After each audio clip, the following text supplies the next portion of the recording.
Good evening, sir. My name is Viola Miguel B. Buyan. I'm from BSA 2A. And for today's video, I'm going to choose two questions, two questions that you have been listed in GCR, which is 12 list questions. I'm going to answer those two questions that I haven't chose. So the first question that I have been answered, I chose is, so why are corporation being taxed?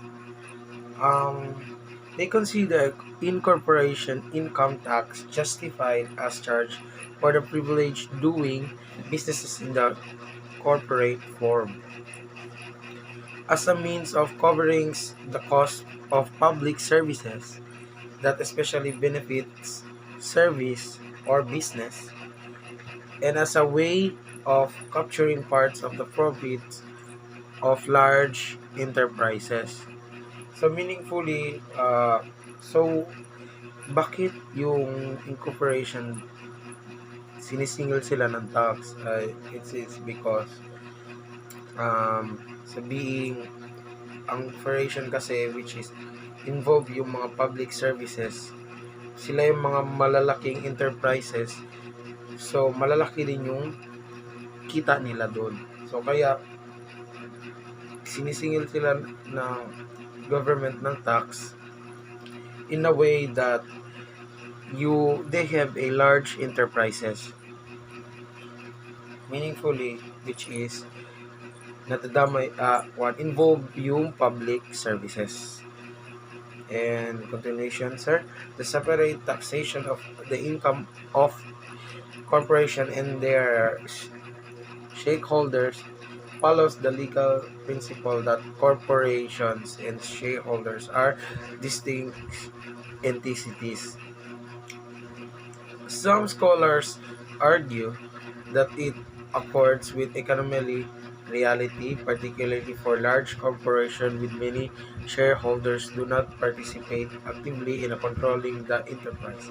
So, another one po, bakit sila sinisingil ng tax yung corporation is because marami silang shareholders. Kasi, yung corporation, hindi lang po siya isa yung may-ari nito. Kaya nga, there are lots of owners in one corporation. Then that's the thing that the the what you call this, the owners have their own shareholders, which is sabi ko nga kanina, madami silang there are a large enterprises. So that's all for the question number 1. So the question number 2 is, what is tax sparing rule? In 1974, legislator recognized the importance of attracting foreign investment and provided a reduced tax rate for dividends received by non-resident foreign corporation from domestic corporation instead of the regular corporate income tax rate of 30%. A 15% rate was imposed on dividend received. This was subject to the condition that country in which NRFC is domiciled shall allow credit against the tax due from the NFC tax paid in the Philippines. The credit is equivalent to a particular amount representing the difference between regular corporation income tax rate and the reduced 15% tax. Based on the this parental tax rate is present the current tax code and is popularly known as the tax paying rule. Based on the rulings previously issued that the BIR, and subject to future changes in their tax laws, foreign tax jurisdiction such as the US, Switzerland, and Zulemborg, and the Cayman Islands. Cook Islands and Bermuda were determined to have tax rules and either allow. So yung sparing rules is commonly known as the tax code, which is popular known as the sparing rule.